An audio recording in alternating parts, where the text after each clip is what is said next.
আজকে আমরা খেলাম বজবজ স্টেশনের স্পেশাল লিট্টি চোখা। তাই জন্য ব্রেক টাইমে আমি আর দাদা বেরিয়ে পড়লাম। দাদা বললো যে প্রতিদিন তো হেঁটে হেঁটে যাই, তো আজকে স্কুটি নিয়ে যাবো। তাই জন্য স্কুটিটা বের করে নিল পার্কিং থেকে। গাড়ি চালাতে চালাতে এই গানটা খুব মনে পড়ছিল।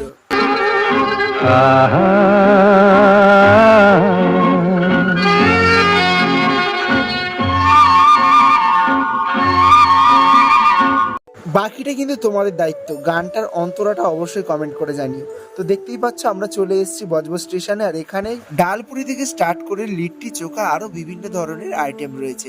তো দেখো বজবজ স্টেশন ঠিক তার অপোজিটেই রয়েছে। বন্ধুরা, আগের ভিডিওতে বলেছিলাম যে দাদা ক্যামেরার সামনে আসতে প্রচুর লজ্জা পায়, তো সেটা প্রুফ তোমরা দেখে নাও।